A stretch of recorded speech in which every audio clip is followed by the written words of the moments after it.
Hey everyone, and welcome to the RAMJAM 1-year anniversary celebration. Come on, sit down, we have plenty of stuff to do, and even some food and beverage. I didn't have a very large budget for this party, alright? It's officially been a year since I posted my first ever video on YouTube. Sonic Mania, 7 years later. A review of Sonic Mania that went over the game to see if it really did still hold up all these years later. Spoiler alert, it did. It's a video I have mixed feelings on. I still do look back at it pretty fondly. It was the first video like this I'd ever made. But like a lot of other people with their first videos on this site, there's also a bunch of stuff in this video that makes me cringe myself into the shadow realm.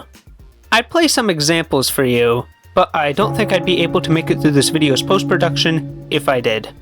There is one clip from the video I will play though. One right at the end. I know that Mania received 2 new playable characters and an encore mode as a part of DLC, but I only really felt like covering the base game today. If you are interested though, make sure to comment, scribble, hit a bell, and I might make a follow-up about it. Yeah, well this video only had 65 views when it first came out, so that didn't happen. But it's been a year, and since I have an actual following online that, while still small, is actually interested in me making a video on Mania's Encore mode, I thought I would finally make a video on it as a 1-year anniversary celebration for the channel. But before jumping into that, I feel like it's necessary to explain what exactly Encore mode is. Released as a part of Sonic Mania Plus, an expansion to the original game, Encore mode, as the name suggests, has you play the original Sonic Mania all over again, but with a few twists. The levels are remixed with slightly different themes and new paths, there's a brand new system where you can switch between Sonic and friends, and Mighty and Ray join the roster of playable characters.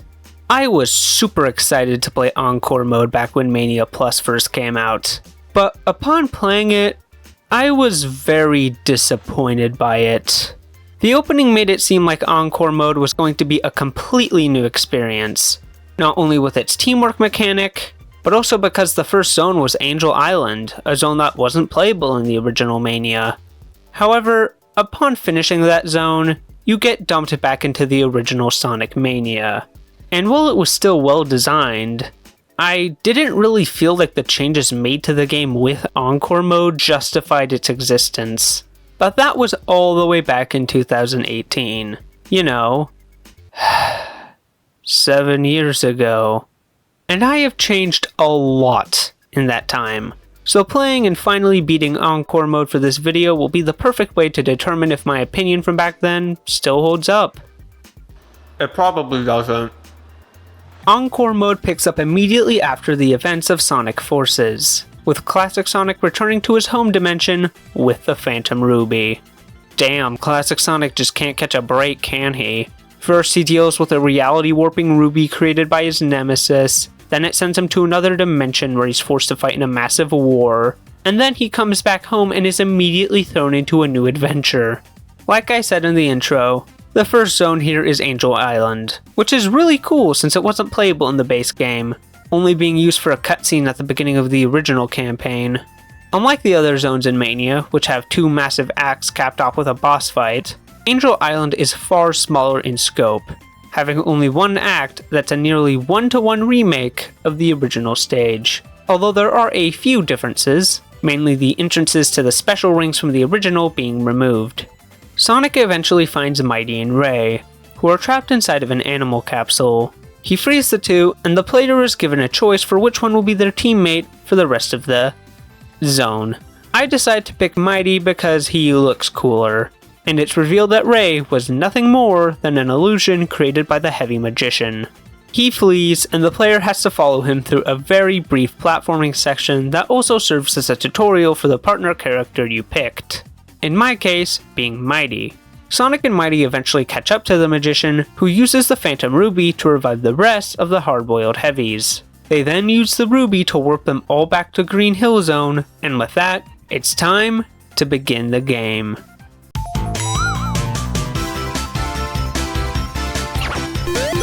So I already said that Encore mode is very similar to the original Mania. You go through 11 zones, each with 2 acts, and face off against a boss fight at the end of each one. But what has changed? Well, the first, as you could tell by looking at the gameplay, would have to be the zones themselves. You visit all of the same locations from the original game, all in the exact same order, but they've all received some sort of visual changes and new areas have been added to the level design, mainly routes that take advantage of Mighty and Ray's abilities. Some of these changes are pretty small, like Chemical Plant and Flying Battery, but some completely change the vibe of the zone, such as Green Hill, which takes place during the sunset like that other Sonic game. I can't remember its name, but it was very advanced for the time. Or Oil Ocean, which takes place during the daytime with a bright blue sky. This feels wrong. The stage I think got the most changes though would have to been Mirage Saloon Zone. In the base game, Mirage Saloon began with a stage that was basically a callback to Sky Chase from Sonic 2, before Sonic and Tails land their plane and go through a desert stage inspired by Sand Shower Zone, a scrapped stage also from Sonic 2.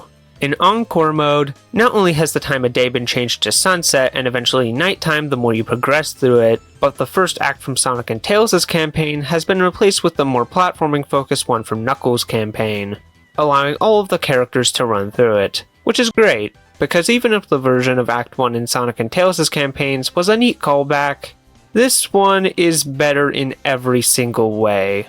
Just like the main levels, the special stages in Mania have also had some changes made to them. They're in the opposite order of what they were in the original game, and the obstacles and hazards the player comes across are made much harder for the player to avoid. Not only that, but the AI for the UFO you chase has also been made a lot faster. They're really fun overall, and I do respect the attempt to make them more difficult, but I feel like they go a little overboard trying to do that. Like if you slip up even once, your goose is cooked, you are not getting that emerald. The only reason I was able to win Special Stage number 7 and unlock the super forms for every character was because there's a funny glitch exclusive to the PC version of Mania, where the player can press the Y button and immediately have their Mach speed increase. The bonus stages that the player can enter through the game's checkpoints have also been changed, but in a far larger way. Instead of being a recreation of Sonic 3's Blue Sphere special stages, which upon completion would give you a coin that could unlock bonus features in the game, Encore mode's bonus stages are a 3D pinball minigame where the player has to launch Sonic to the top of the board, which will allow the player to control this crane that can give them rings, shields, or even additional characters to use.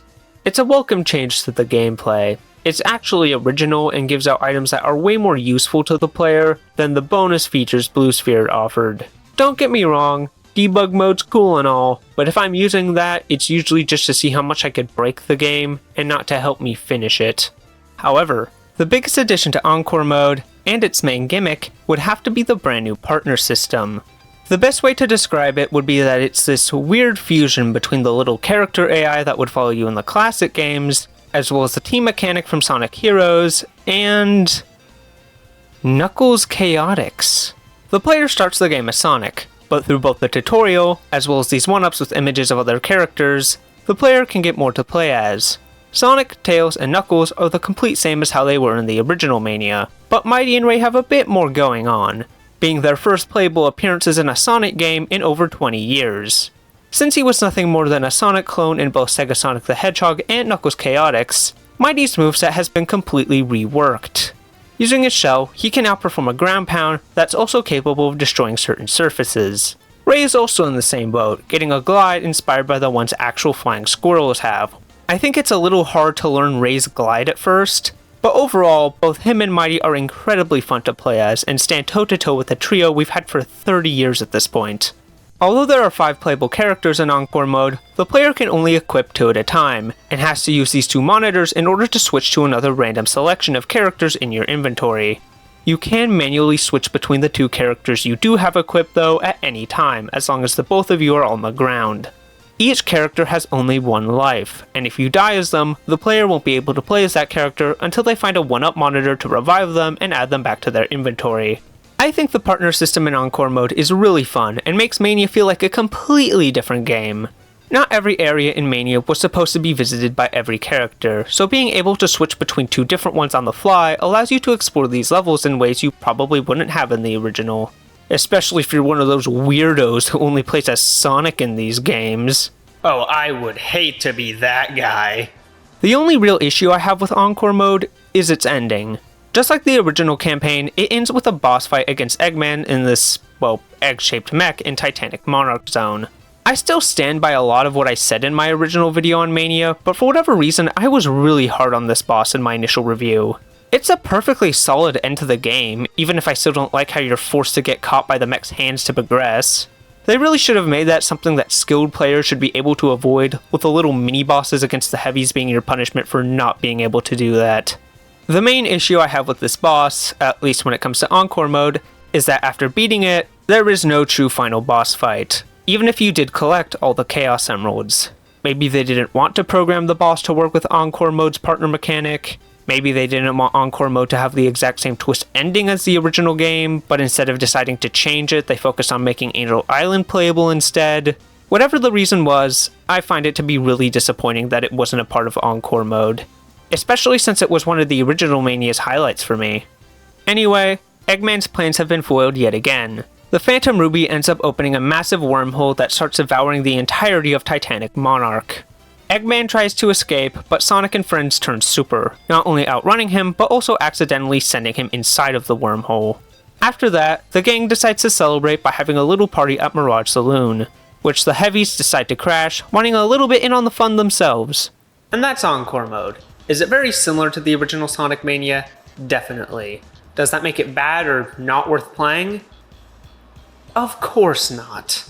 It may not be a completely brand new game, but that's not what Encore Mode was trying to be, nor is it what an Encore actually is. It was trying to be a brand new way to play Sonic Mania, having almost everything people loved about the original game, and adding some new elements to spice things up.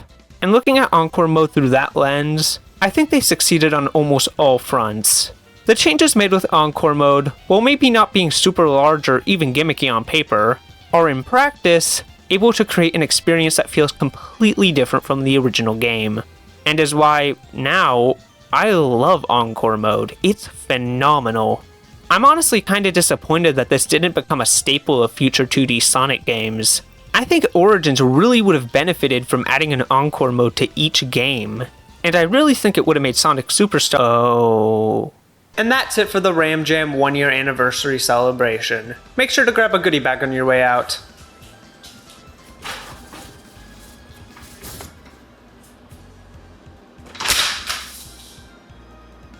I'll do better next time.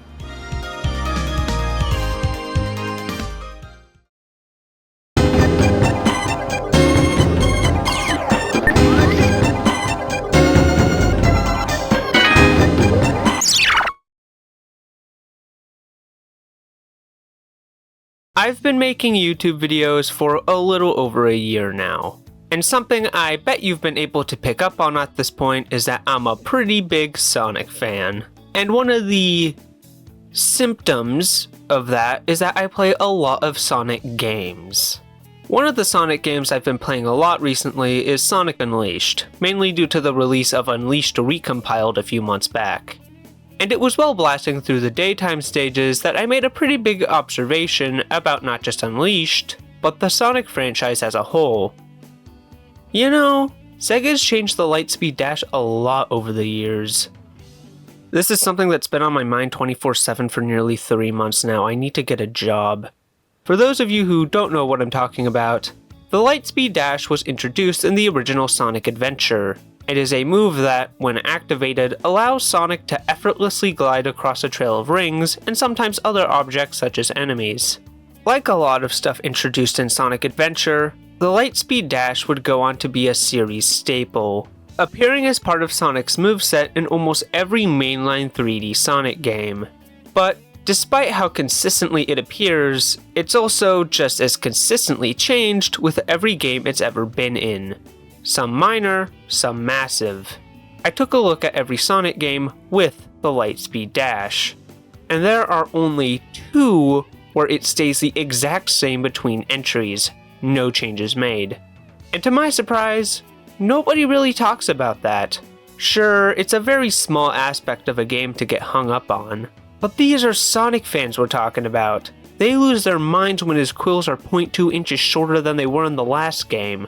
So today, I wanted to talk about the Lightspeed Dash, every appearance it's had, what's changed with each one, and if the changes were an evolution of the move, or a regression. So without further ado, here is the surprisingly comprehensive history of the Lightspeed Dash. Starting with... Here we go, the game that started it all. Unlike the Spin Dash or Homing Attack, the Lightspeed Dash isn't a part of Sonic's base moveset in Sonic Adventure, instead being an upgrade the player unlocks by progressing through his story. After the player finishes Windy Valley, the second level in his campaign, they unlock the ability to travel inside of Station Square's sewers, where they can find a pair of Lightspeed shoes, giving him the ability to perform the Lightspeed Dash. It's important they get these shoes too, as they're required to unlock the next stage in Sonic's campaign, Casinopolis. From then on out, the Lightspeed Dash is used very sparingly throughout the rest of Sonic's story. There are only a handful of times where it's required in the entire game, and it's very easy to see why. In order to perform the Lightspeed Dash, the player has to hold the action button to begin charging a Spin Dash, and after long enough, Sonic will exit the Spin Dash surrounded by this glowing blue aura, which upon letting go of the action button, allows him to perform the Lightspeed Dash. There is an optional bracelet upgrade Sonic can unlock that speeds up the charging process, but even then, it still takes a moment for the Lightspeed Dash to charge. I get why they had to do this. If they made the charge up time too short, it would be really annoying to players who just wanted to use the Spin Dash. But in that case, why not just map it to a separate button? It might sound like I'm nitpicking, and to an extent I can agree with you on that. It's not that bad in the moment, but in a game like Sonic, which is a fast-paced platformer where you need to go from point A to point B as quickly as possible, having one of Sonic's mandatory abilities require you to stop dead in your tracks to do is a bit of a problem. I do think that the charge up is justified for the Lightspeed attack, a move Sonic unlocks much later in his story. It's very similar to the Lightspeed Dash, although instead of gliding through a trail of rings, Sonic will instead circle around any nearby enemies and destroy them. It's only used once in the entire game to unlock the entrance to Red Mountain. It's basically optional, so having it charge up to be used doesn't really bother me. Overall, while the Lightspeed Dash in Sonic Adventure is a neat idea, it's ultimately not very fun or useful outside of the sections where the game comes to a screeching halt to force you to use it. Thankfully, Sonic Team must have been aware of this, because the Lightspeed Dash would receive a complete overhaul for the next game it was featured in. I'm, of course, talking about... Okay, I just found this out while writing the script, but according to the Sonic Wiki, the Lightspeed Dash does appear in Sonic Shuffle, but under a brand new name. The Lightspeed Spin Dash, and can only be used by Super Sonic. So, if Super Sonic draws the same number from his deck of cards twice in a row, it allows him to combine the amount of those two cards together and travel that many spaces. It has absolutely nothing to do with any other version of the Lightspeed Dash, but since it technically is one, I had to cover it here. Okay, now we can move on to Essay 2. Like I was saying before I went on that little tangent there, the Lightspeed Dash was completely reworked for Sonic Adventure 2, something that would end up paying off on Sonic Team's end, as pretty much every future appearance of the Lightspeed Dash is based on this version of it. Once again, it's not a part of Sonic and now Shadow's base moveset and is instead an upgrade they unlock. Although here, it's found inside of their levels since this game doesn't have the adventure fields the first did. Both Hedgehogs unlock the Lightspeed Dash in their respective second levels, Sonic's Metal Harbor and Shadow's White Jungle. Both characters get stuck at a point in their levels where they need to use the Light Dash to progress, and by looking around the area, they can find the upgrade to unlock it and can now progress through the level as normal. It works the exact same way as it did before. You activate it and glide through a trail of rings, but instead of charging it up, the player can now press the action button to instantly glide across a trail of rings. It sounds like a small change at first, but being able to do the lightspeed dash on the fly opens up so many brand new possibilities for the player and the game designers. Not only can it be used way more often in the level design for things like shortcuts or platforming challenges, but the player can also use it to quickly get some rings or a speed boost. It's just way more versatile now that you don't need to spend a couple of moments charging it. The only real problem I have with the lightspeed dash in this game is that it's still mapped to the same button as the spin dash. I have no idea why, but pretty much every 3D Sonic game from this time was obsessed with making any action that wasn't jump be mapped to the action button. It's not as much of an issue as some people make it out to be, at least in Sonic and Shadow stages. Hold the action button, you do a spin dash. Tap it, you do a somersault. And press it near some rings or a little temple, and you perform either the lightspeed dash or your mystic melody. However, I will admit that there were a handful of times where I wanted to do the lightspeed dash, but since I wasn't the exact distance from a ring the game wanted me to be, I would end up doing a somersault instead. It's not a deal breaker, just a small pet peeve I have about the light dash in this game and SA2 as a whole. The lightspeed attack also returns in this game as a now completely optional upgrade for Sonic and Shadow, and I'm sorry to say this, but it has sadly been nerfed from SA1. The lightspeed attack hasn't received any sort of massive upgrade. It functions the exact same way as the last game, but is very inconsistent in how effective it is against enemies.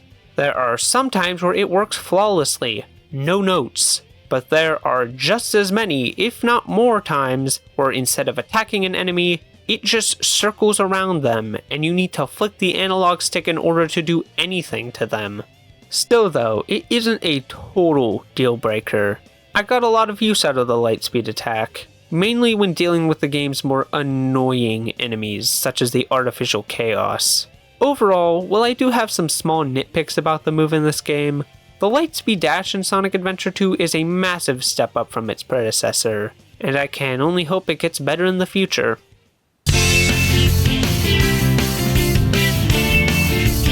I'm going to be combining Heroes and Shadow 05 into one segment since they run on the same engine and as a result have the exact same lightspeed dash. The changes made to the light dash from SA2 to Heroes aren't nearly as big as they were going from SA1 to SA2. It's activated by pressing the action button near a trail of rings and can still only be used by Sonic and Shadow. I guess we can add that to the list. Rather, it's everything surrounding the lightspeed dash that's changed. Instead of being unlocked through an upgrade, the lightspeed dash is now a part of Sonic and Shadow's movesets from the beginning of the game. Most likely because an upgrade system similar to the adventure games wouldn't really work in Heroes and 05. The lightspeed attack is also gone now, either because you can't spin dash in Heroes, or because... it was completely optional in the last game. I don't think they were going to keep it around.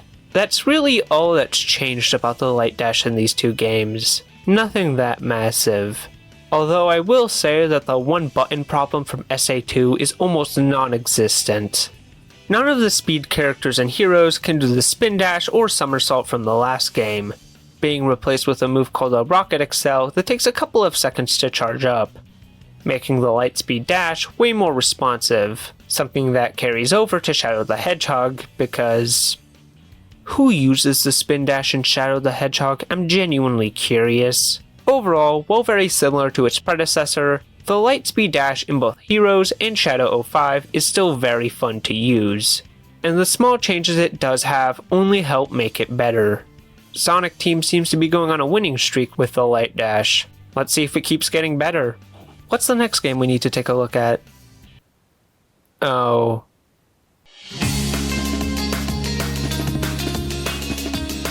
Since we don't have the team mechanics of Heroes or the branching story paths of Shadow the Hedgehog, the lightspeed dash is back to being an upgrade for Sonic and Shadow.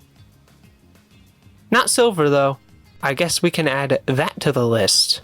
Sonic gets his pretty early on, before his first level actually, so it's basically a part of his base moveset, but Shadow gets it a little bit later, needing to unlock it in order to access his version of Kingdom Valley. Despite that though, Shadow's story never really uses the light dash again outside of a couple small sections in Flame Core. It's mostly used by Sonic. But I really wish it wasn't. This is easily the worst version of the Lightspeed Dash so far. Say whatever you want about the Lightspeed Dash in SA1, but at least it functioned properly. Here, it either doesn't respond, even when I'm right there, or is painfully slow due to Sonic 06 and its, to not beat a dead horse, lack of polish. However, that's strictly talking about the normal platforming sections of Sonic's stages, because I think that when it comes to the Mach Speed sections, it's utilized pretty well. There are plenty straight lines of rings scattered across these parts of Sonic's stages and help the player go down a fixed path while also increasing their speed. But as the player keeps doing it more and more, they'll find that it becomes way harder to control Sonic at such a high speed, not helped by the stiff controls of 06's Mach Speed sections, meaning that whenever the training wheels do come off, the player has a far less likely chance of doing this. What'll you do? Keep using the light dash on rings to increase your speed but decrease your control of Sonic, or not do so and increase your control of Sonic but decrease your amount of speed and leave you at a higher risk of being attacked by other obstacles such as the tornado in Crisis City. It's a really great risk versus reward system and one of the best uses of the Lightspeed Dash in a Sonic game, which is not something I was expecting to say about this one. It was even brought over to P06 when that came out. That's how you know it's good. Still, the Mach Speed sections are only a fraction of the time you'll be using the light dash in 06, meaning that it's still unfortunately the weakest version of it in the series so far, and judging by the next game we're taking a look at, it'll probably stay that way.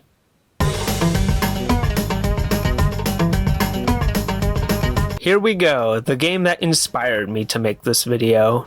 As is tradition at this point, the Lightspeed Dash is an upgrade for Sonic in Unleashed. It's found in the entrance stage of Shamar and is required to get to the entrance of the country's day stage, Arid Sands.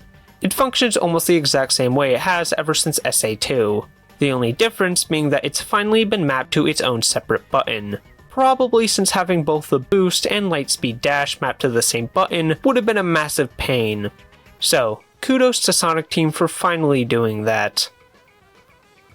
If only they did the same thing with the homing attack. The Lightspeed Dash is a lot less prominent in Unleashed compared to previous games, mainly being used for aerial shortcuts the air boost just can't quite make. The reason this is, if I were to guess, is that the boost gameplay kinda takes away the usefulness of the Lightspeed Dash. It's not really useful for collecting a bunch of rings at once, not only because rings are in bulk in this game, but also because the boost has a magnetic effect that attracts any nearby rings, and due to the increased speed of the boost games, it's not very useful for giving Sonic a quick speed boost like it was in previous games. If anything, it slows Sonic down. Shortcuts are really the only thing that it's useful for. The Lightspeed Dash also appears in the Wii and PS2 ports of Unleashed. The Lightspeed Dash is mapped to the same button as Boost, which isn't as much of an issue as you'd think if you know how boosting works in Unleashed.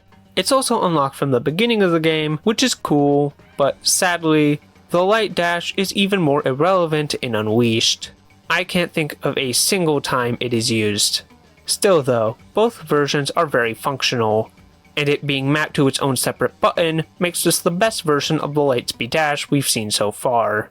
But it does kinda suck that it's barely used in the game due to the boost. Oh yeah, and it can also collect the brand new 10 rings introduced in Unleashed.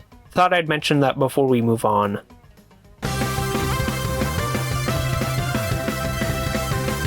Okay, here we are. The good shit. Sonic Unleashed might have been the game that gave me this video idea, but Colors is what made me want to make it. So far, there have been plenty of minor changes to the Lightspeed Dash after SA2, but has stayed pretty consistent overall. Not anymore though, because with the 2010s, the Lightspeed Dash would radically change with every mainline Sonic game released that decade. Except for Mania, of course, since it's a 2D game and a sequel to the classics on Genesis. Starting with colors, it is the first game in the mainline series where Sonic cannot use the Lightspeed Dash, not as part of his normal moveset or even as an upgrade.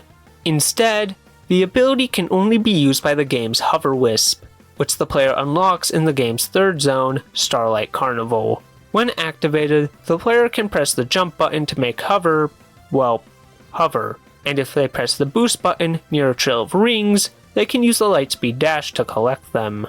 This is actually the first iteration of the Light Dash that can collect clusters of rings closely grouped together, compared to previous games, where using the Light Dash on any formation of rings that wasn't a straight line could be kinda unreliable.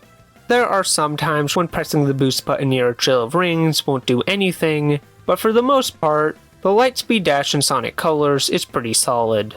You can criticize the game for taking this ability that normal Sonic could do and locking it behind a power-up, which I can somewhat understand. I think the more platforming-focused stages of Colors could have been made a lot more interesting with a move like the Lightspeed Dash being a part of Sonic's normal moveset, but I personally don't mind. Hover is used way more frequently in Colors than the Light Dash was in Unleashed, and outside of Heroes and Shadow 05, it's always been some sort of upgrade for both Sonic and Shadow to unlock. So the Lightspeed Dash being locked behind this one power-up isn't that crazy to me. And if you're truly that upset Sonic Team would make a change like this, well, you're in luck, because the next Sonic game would return to using the traditional Lightspeed Dash.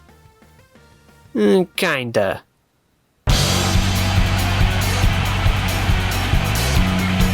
Generations is the first game since Shadow the Hedgehog where the Lightspeed Dash is unlocked from the beginning of the game, although the player can't use it from the start?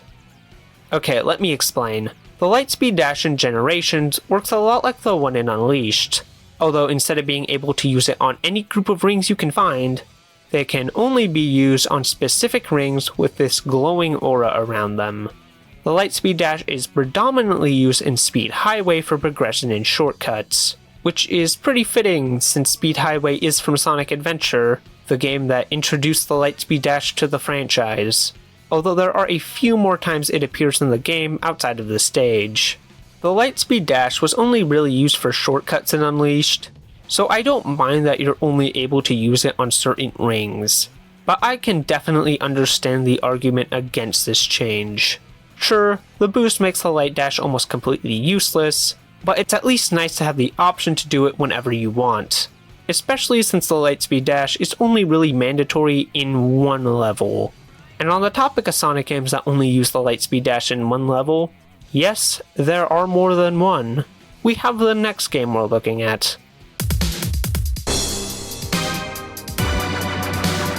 So like I said when covering Unleashed and Generations, the boost gameplay kinda made the Lightspeed Dash useless outside of taking shortcuts. But with Lost World returning to a more slower pace and platforming focused gameplay formula, it would only make sense to have the Lightspeed Dash as one of Sonic's abilities. I mean, the whole gimmick of Lost World was all these crazy moves you could perform as him. But knowing Sonic Team from this time period, they didn't do that. Instead, we return back to how the Light Dash worked in Sonic Colors, with the move being locked behind the Hover Wisp, which would be fine if it wasn't in only one level, Lava Mountain Zone 3, the level right before the final boss. It appears on an alternate path the player can use to skip over what many people consider to be the best platforming in the game.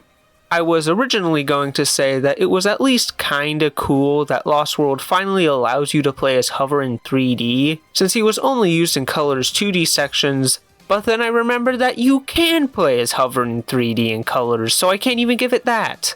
This feels like something that was added very late in development, like little kids who playtested the game were having trouble with this section, so last second, Sonic Team added the Hover Wisp right here to make things easier for them. I'm not going to call it the worst Lightspeed Dash or something crazy like that, but it's definitely the most disappointing. Instead of creating interesting platforming challenges with it, Sonic Team decided to use the Light Dash as a way to hold the player's hand. Moving on.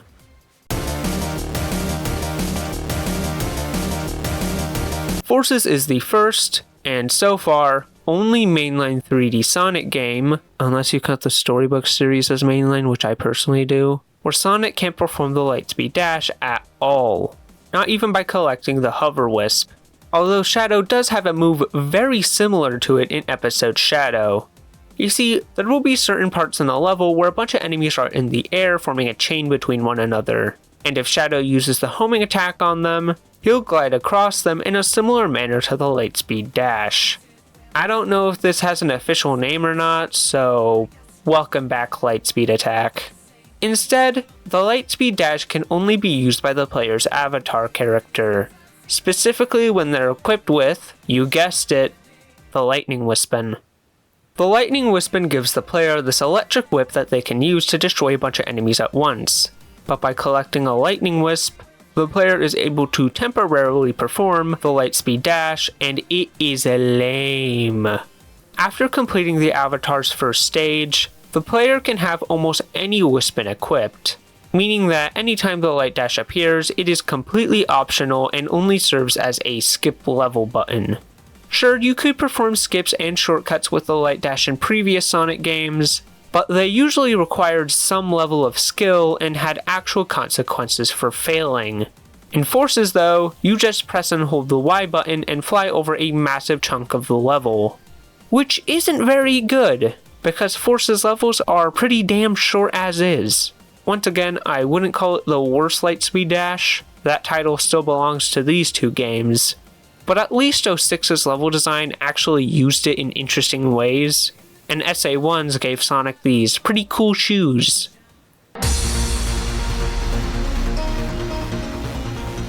For the first time since Sonic Unleashed, the Lightspeed Dash can now be performed on any rings, anytime.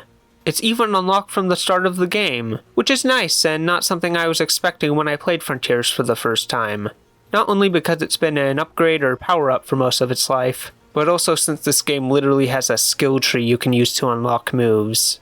It's once again been mapped to a new button, requiring the player to click the left analog stick to perform it, which is actually my preferred way to use the Light Dash. You are always using it after running into a trail of rings, so mapping it to the same stick that you would use to move Sonic is a really smart idea. However, the second and much larger change would be that, unless we're counting the Lightspeed Attack, which we probably shouldn't since it's considered its own separate thing, this is the first time the Lightspeed Dash has been able to collect items that aren't rings. It can collect XP dropped by enemies, memory tokens, portal gears, red seeds of power, blue seeds of defense, and even the red star rings in cyberspace.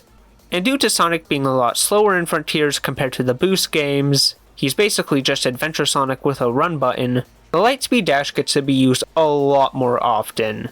Not as much as the early 3D Sonic games, but it's still the most the Light Dash has been used in a Sonic game since... damn, I want to say Colors. There is one small issue with Frontier's Light Dash though, and that's its physics in cyberspace. You see, cyberspace has physics that, while pretty similar to the open zone, are not exactly one-to-one, leading to the cyberspace stages having their own odd little quirks when compared to the open zone. One of those is the Light Dash, which when used in cyberspace makes Sonic come to a complete stop. It's pretty annoying, not only due to how much cyberspace relies on time attack, so having a move that stops you in place for a moment kinda ruins the fun of speedrunning Frontiers' levels, but also because the Light Dash in the open zone doesn't do this at all. Or any other Sonic game with the Lightspeed Dash. But even with that, admittedly, very small issue, the Lightspeed Dash in Frontiers is great, and without a doubt the best version of it in the entire franchise. And I can't think of a better way to end this video than here. What do you mean there's still 2 more games left to cover?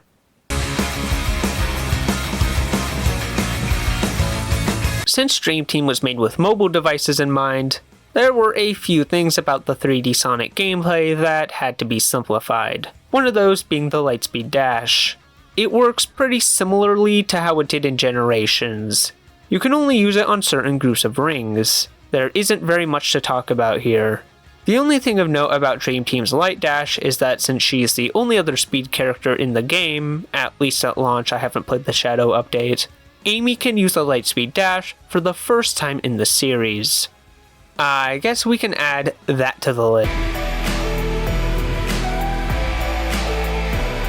Remember how I said that Shadow can homing attack across chains of enemies and forces? Well, as a tribute to that, Act 2 of Sunset Heights and Shadow Generations has a bunch of enemy chains where you can do the exact same thing. That's it. He can't actually do the lightspeed dash in Shadow Generations. I guess the timeline reset at the end of 06 must have made him forget how to do it.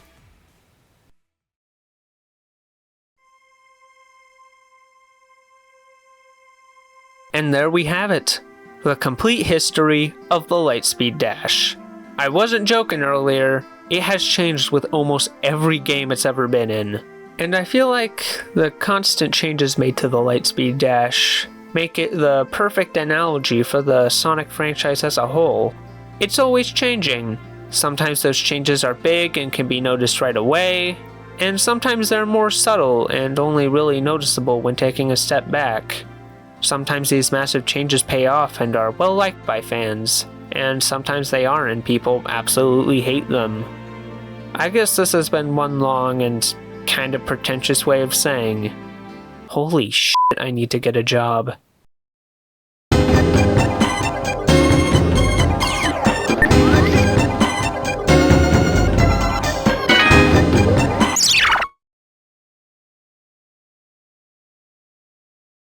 Sonic Lost World. Probably the weirdest Sonic game ever made. At least when talking about the mainline series. I'm aware there are much weirder spin-offs you could point out. The game tried to be the start of a brand new era for the franchise, giving players a brand new moveset and way to control Sonic in 3D, facing off against new enemies, and traveling across a new world. Dare I say, a lost world. Hey, you gotta admit, that joke was still better than 90% of the ones in Lost World. Despite Sonic Team's ambitions with the game, it being exclusive to the Wii U pretty much sealed its fate, as it would end up being one of the lowest selling Sonic games of all time, not even cracking 1 million copies. And as a result, Sonic Team would just go back to the boost formula with the next mainline Sonic game, Sonic Forces. And the Sonic community doesn't really talk about Lost World all that much, which I think is a shame, because in my opinion, Lost World is a genuinely really good game, and I think it's probably the most slept on entry in the entire series.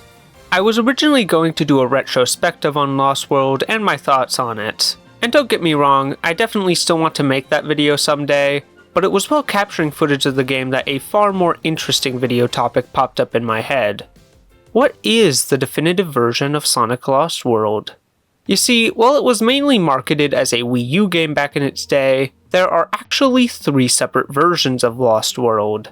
There's the aforementioned Wii U version, developed by Sonic Team and released in late 2013. There's a gimmick for the 3DS developed by DIMS and released at the same time as the Wii U version. And then there's a PC port of the Wii U version done by Sega Europe and released via Steam in 2015. Not only so Lost World wouldn't be stuck on a dead and unsuccessful console, but also so Sega could make back some of the money they spent developing this game. All of these versions having some serious changes that make them both better and worse than each other. Let's start with the version of Lost World that I don't think anybody will be calling definitive. The one on 3DS. Unlike the other handheld Sonic games from this time, which took the core ideas of the console version and reworked them for 2D gameplay, the 3DS version of Lost World is a 3D platformer just like its Wii U counterpart. That being said, it's far from being a one-to-one remake of it. The game has its own unique level designs, and the controls for Sonic are slightly different from the console version. Since the new 3DS wasn't a thing yet and only 5 people own the Circle Pad Pro, camera control is managed by pressing the L button, while the spin dash has been remapped to the Y button. Sonic also has some slightly different abilities from the console version, doing this weird kick that releases a sonic wave that can stun enemies when pressing the Y button in midair, compared to the console version where he just kicks them. There are also some wisps exclusive to the 3DS version, these being Burst, Lightning, and Quake. There's even special stages that the player can enter if they finish a level with 50 rings. These have the player floating across space, collecting a certain number of spheres under a time limit in order to get a Chaos Emerald, unlike the console version where the player gets the Chaos Emeralds by getting every red star ring in one world. However, both the special stages and a couple of the wisps utilize the 3DS's gyroscope to control them, with no options for using traditional buttons. So if you ever want to play Lost World on 3DS, I'd recommend playing it on an actual 3DS or emulating it with a controller that has a built-in gyroscope, such as the PS4, PS5, or Switch Pro controllers. That being said, I don't think you should ever play the 3DS version of Lost World, because it is not very good.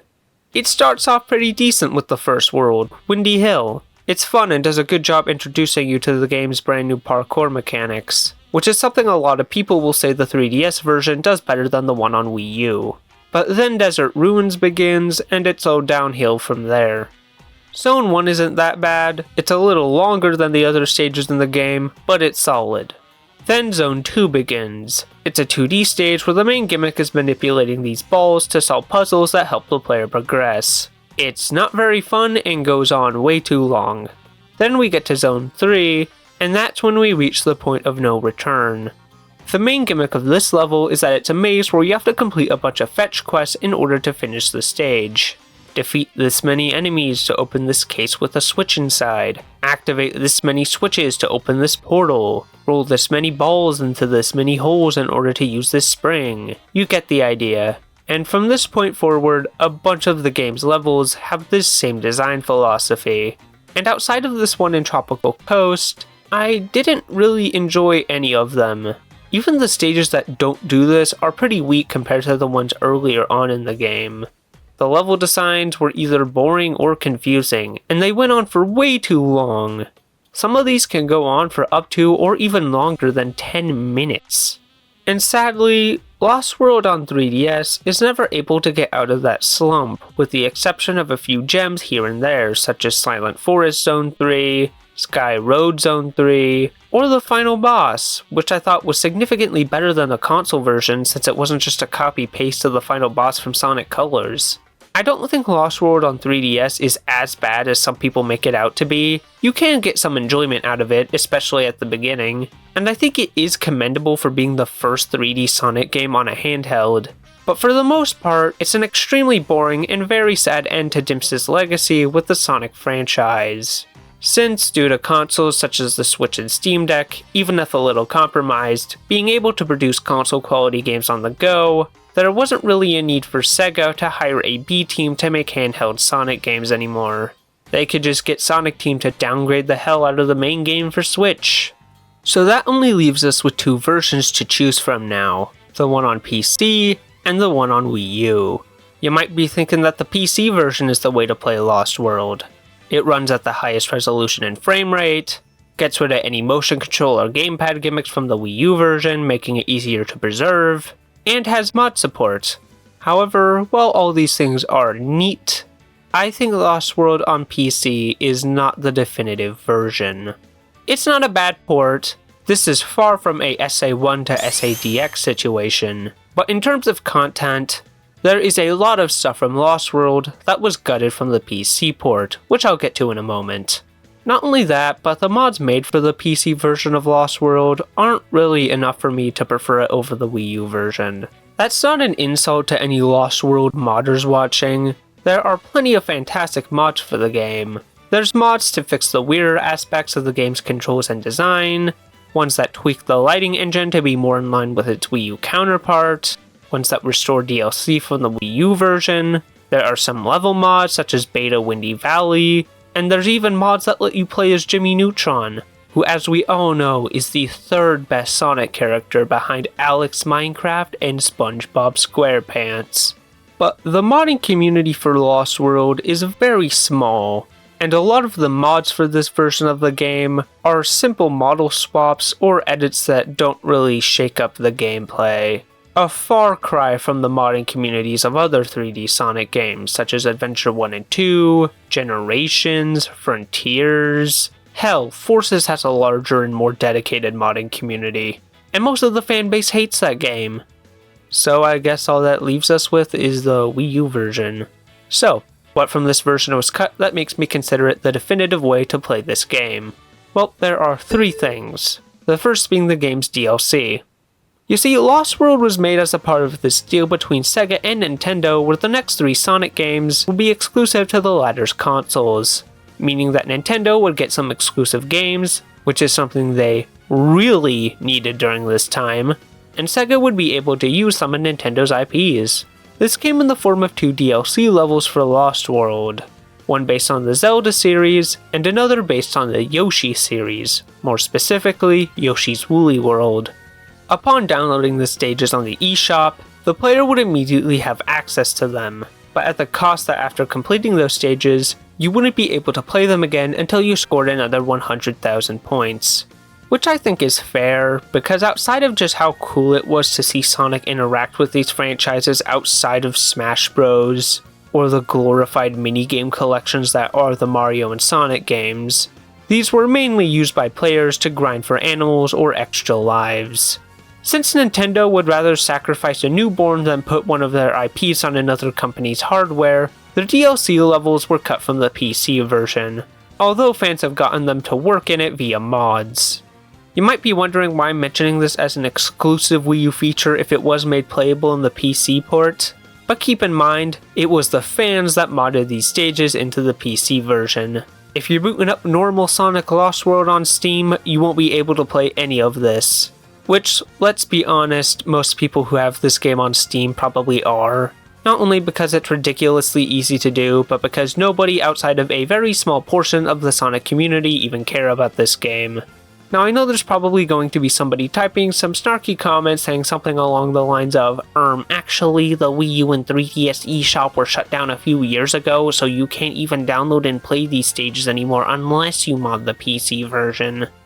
And to that person, I say that if we're going to consider mods as an advantage of Lost World's PC version over the others, then I think it's only fair to consider getting the DLC for Wii U through some less than official means. Okay, so the DLC stages might not be 100% exclusive to the Wii U version anymore, but there are still 2 more aspects of the game that are. In order to unlock the boss level for each world, the player has to collect a certain amount of the little critters you get from defeating badniks and opening the animal capsules at the end of each level. The required amount of animals in each world is ridiculously low. You'll get it easily by just playing the game casually. But if you're really bad at Lost World and don't have the know-how to mod your Wii U to get the DLC stages, the circus tents will occasionally pop up after finishing a stage, and upon selecting them, the player will be sent to a minigame where they have to pop a bunch of balloons with animals inside of them under a time limit. The way Sonic launches himself towards the balloons changes in each world. Sometimes it's a simple trampoline, sometimes it's a cannon, and sometimes it's a seesaw, all of which are controlled using the touchscreen of the Wii U gamepad. Sonic needs to make sure to land back on these objects after he gets launched, as failing to do so will cause you to lose one of your lives, and is where most of the challenge from this minigame comes from. Sometimes a second character will even join in to make things more challenging. It's usually Tails, but after he gets captured in Silent Forest, Orbot and Cubot take his place in this minigame, which is a really cute attention to detail. Pop all of the balloons, lose all of your lives, or have the timer run out and the minigame ends.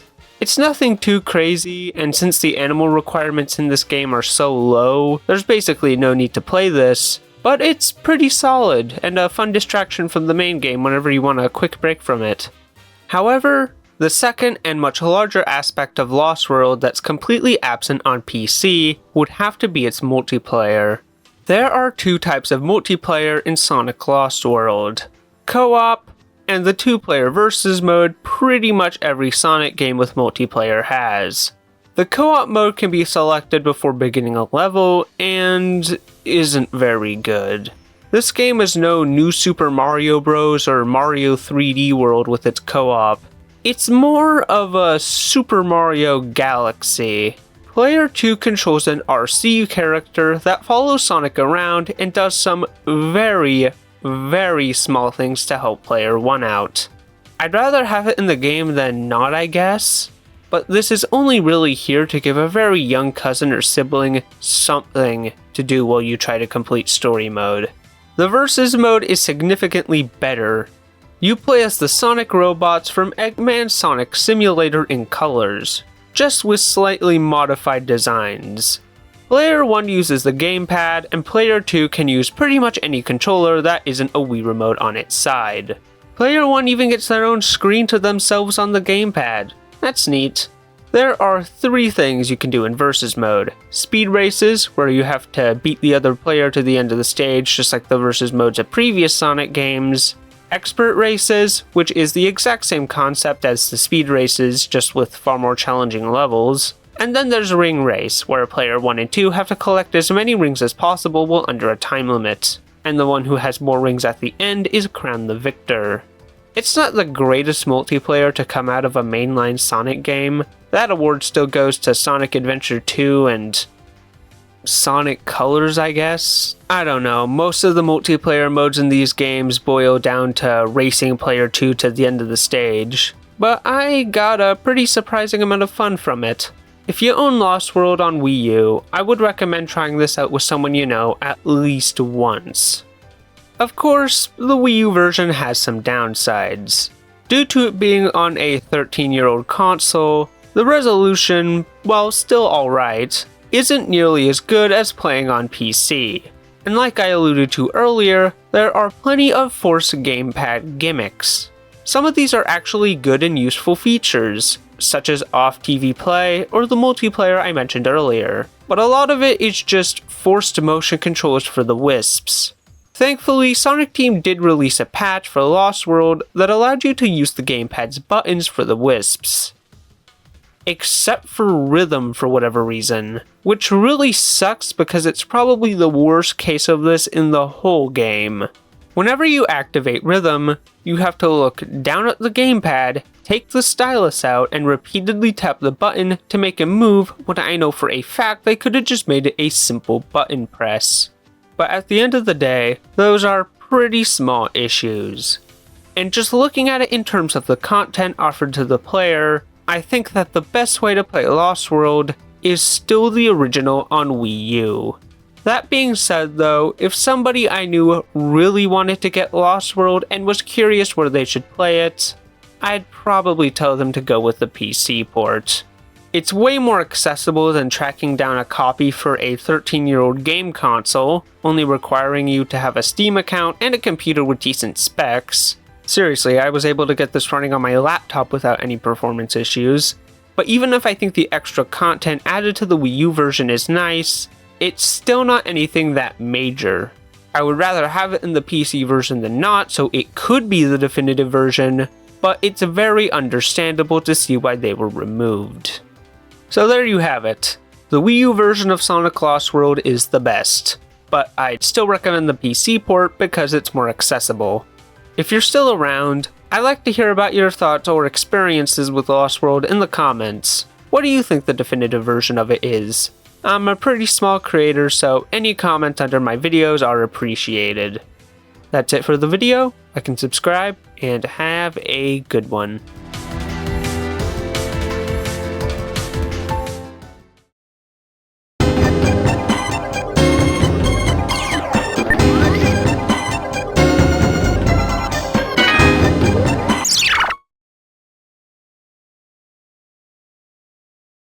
Hello everyone.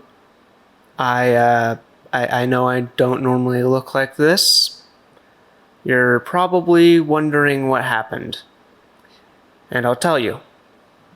It all started a couple weeks ago.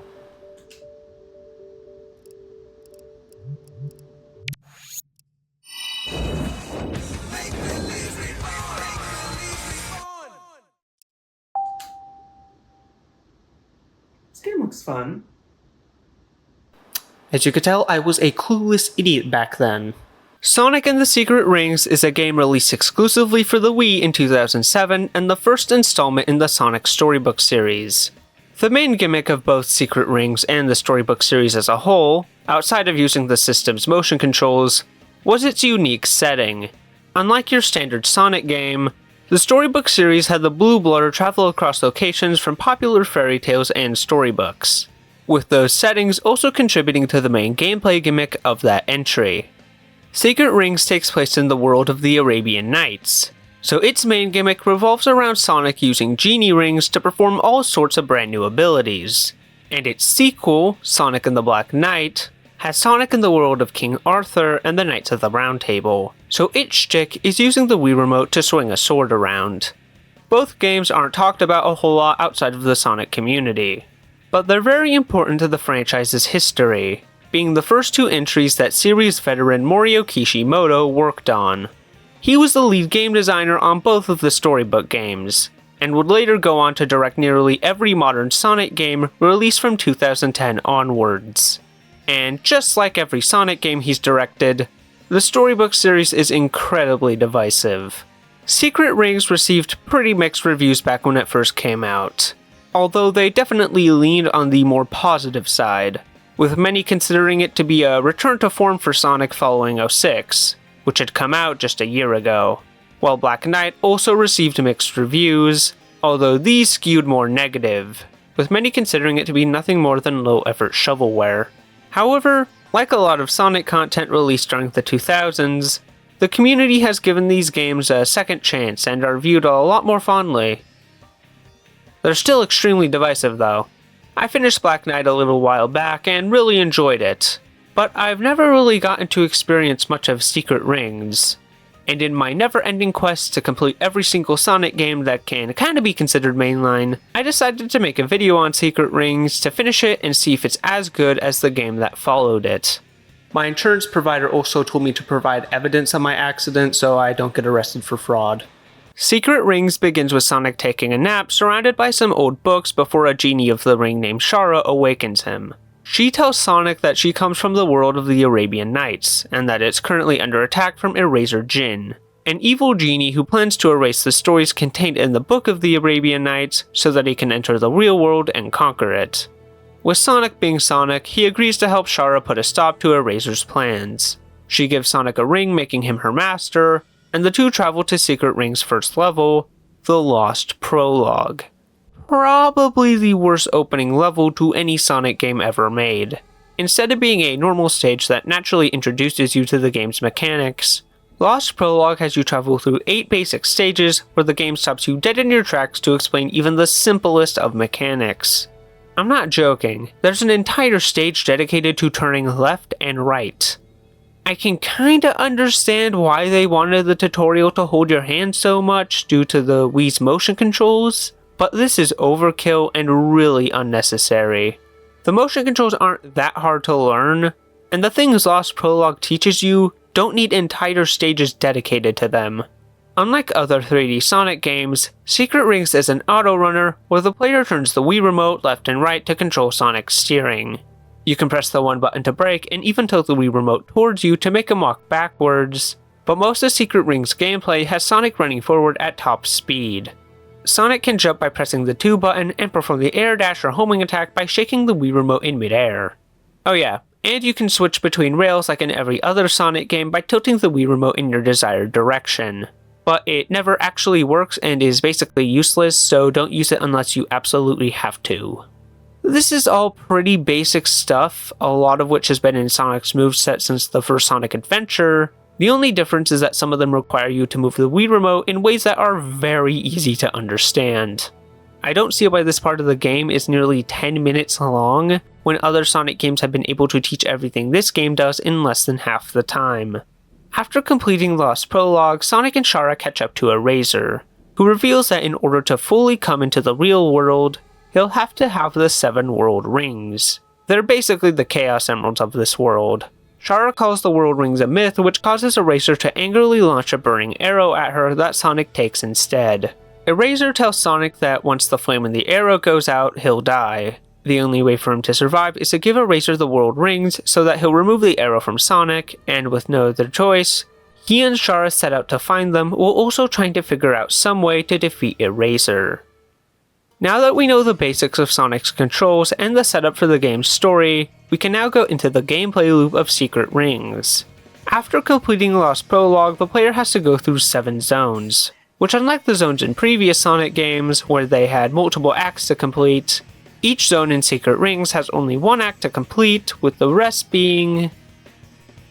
yeah, you go through modified sections of the level you just played, just with a basic mission attached to it. There are some times where these missions actually do shake up the game, such as this one in Levitated Ruin where you have to break Sinbad, who in this universe is Knuckles, out of a cage he's trapped in, but most of the time it's missions like getting a certain amount of rings, defeating a certain amount of enemies, getting to the goal without collecting any rings or defeating any enemies. Sometimes it's getting to the goal before an AI opponent. And then there's my personal favorite, which is playing the stage all over again, but you're not allowed to break any jars.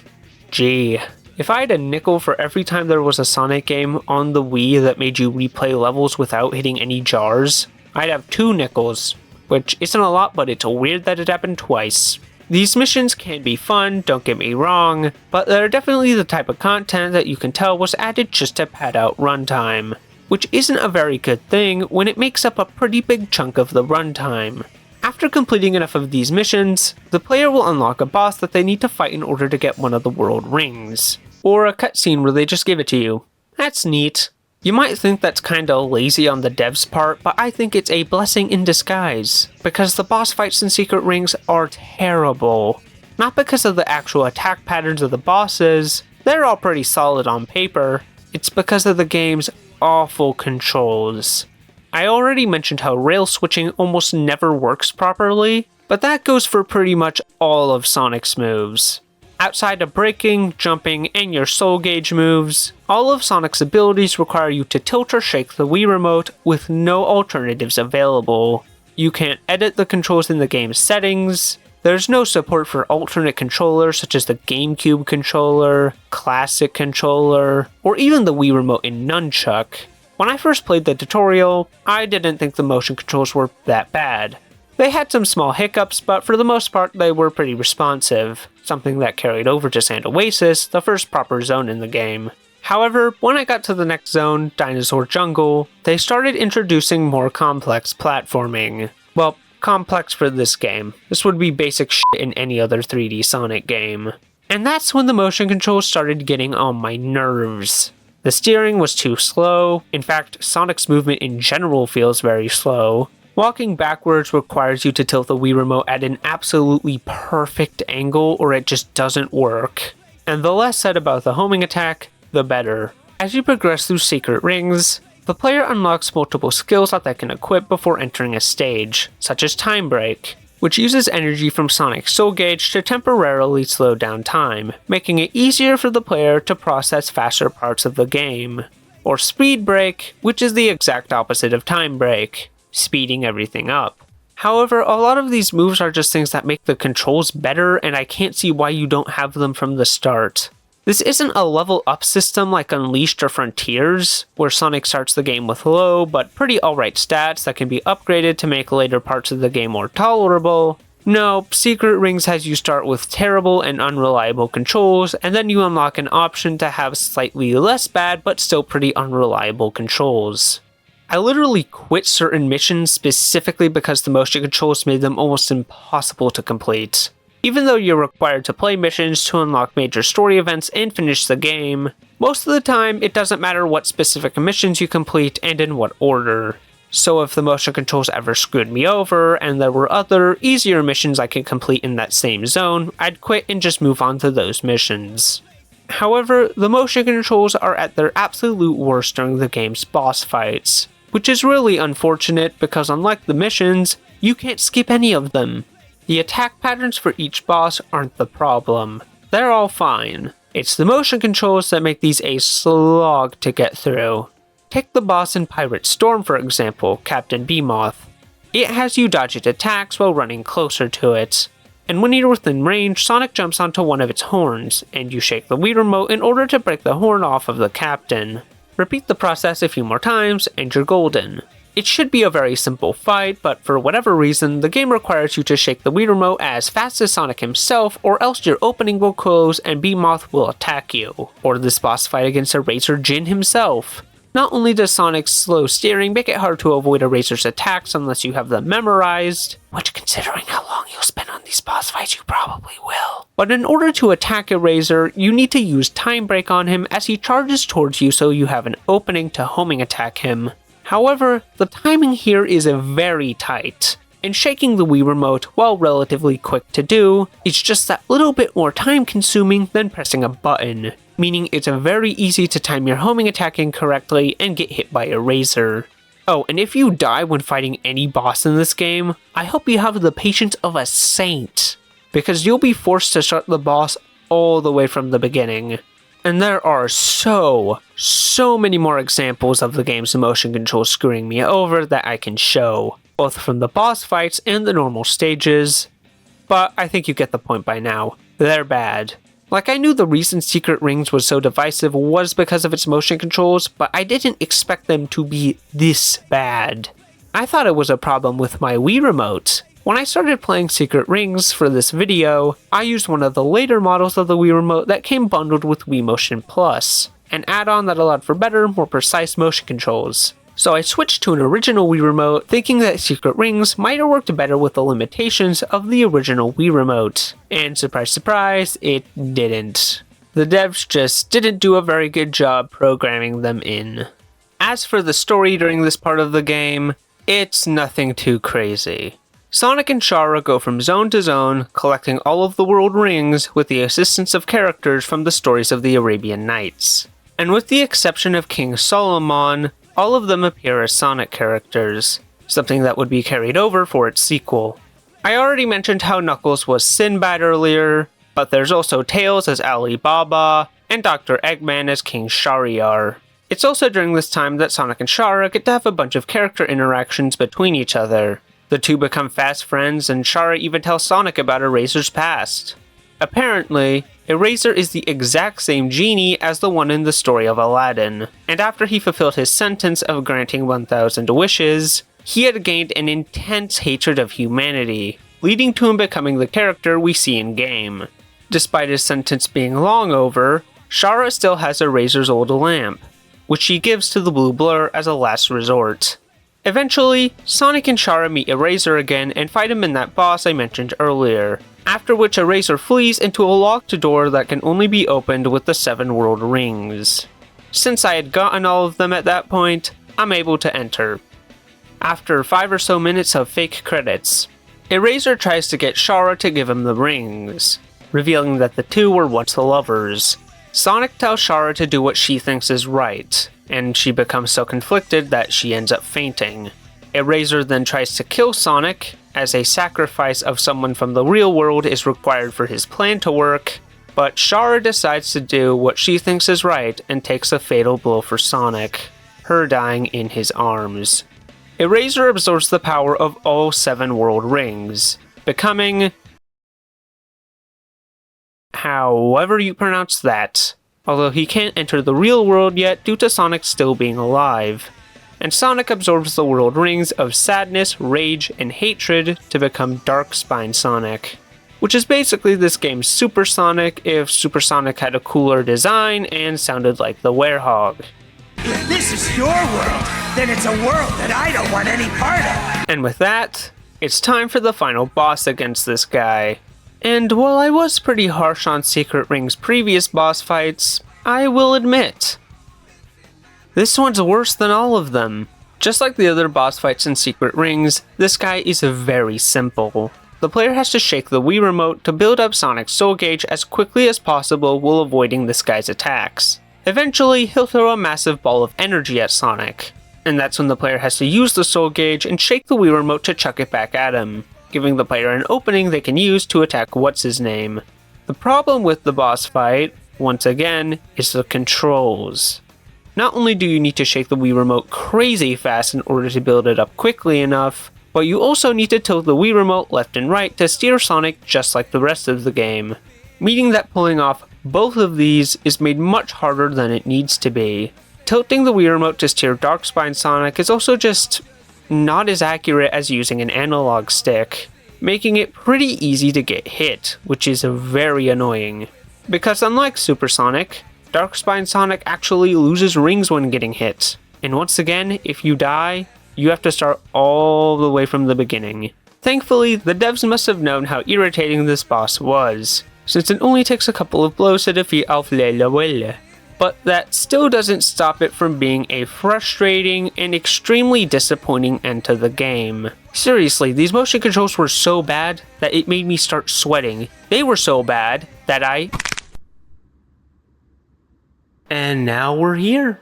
Eraser gets defeated and Sonic turns back into his normal self. The genie gloats that he'll always come back to try and achieve his plan and that Sonic cannot stop him. And in one of my favorite moments in the whole series, Sonic whips out Eraser's old lamp, immediately scaring him. He sits down on King Shahryar's throne and forces Eraser to grant him 3 wishes. He tells Eraser to bring Shahra back to life, to return the world of the Arabian Nights back to how it used to be, and he forces Eraser to stay trapped in his own lamp for the rest of eternity. Despite how shitty of a boyfriend Eraser is, Shahra still feels sad about his fate. And Sonic makes one last wish as her master, a mountain full of handkerchiefs for her to grieve. The two destroy Eraser's lamp, and Sonic goes on many more adventures across the world of the Arabian Nights before returning to his own, ending Sonic and the Secret Rings. I really wanted to like this game. There are so many good qualities that it has. The graphics, while not the most stunning in the world, are pretty decent for an early Wii game. The soundtrack, as expected from a Sonic game, is amazing and does a very good job making itself stand out from other entries in the series. The story, while not as in-depth as other Sonic games from the time, is really good and has a lot of heart. And the gameplay, while consisting of a lot of filler, can be fun at times. But the motion controls, and solely the motion controls, take what could have been a pretty enjoyable game and make it a pain in the ass. I'm honestly baffled by how warm of a reception Secret Rings had. If anything, it should have been panned more than 06 was. Say whatever you want about that game, it has a lot of issues. But at the very least, one of them wasn't that it takes a migraine to make Sonic do something as basic as jumping. I understand that Sonic and game journalists had a rocky relationship during this period. They arguably still do. But even for the time, some of these reviews make me want to spit out my drink. Perhaps all the singing, and we're talking every stage, is forgivable in lieu of the fact that Secret Rings is more fun than any other Sonic game in years. The Blue Blur stars in his best 3D game yet, but the overall experience is still flawed. Like what? You want to take the game where Sonic can barely jump and call it better than the adventure games? Better than Heroes? Better than Shadow or 06? They might not be very good games, but they're way better than this one. Even if I don't like it all that much, I still respect Secret Rings at the end of the day. It was a much needed win for the franchise after 06 and helped bring in some talent that would help redefine the series. And with the success of Sonic X Shadow Generations, and a Sonic Heroes remake rumored to be in the works, I'd like to see both storybook games get a remaster or full-on remake for modern platforms. Mainly the Switch 2. Project Reignition does look cool and all, but unless Sega gets into contact with the people behind it, it looks like it's going to be exclusive to PC. And the Switch 2 is the only modern platform that can replicate the Wii's motion controls but also still allows for more traditional buttons at the same time. And I feel like being able to toggle between the two, or having some kinda hybrid style between them, would make it the definitive versions of these games. Let's just hope Sega doesn't charge $80 or $90 for it. I'm paying more in medical bills anyways.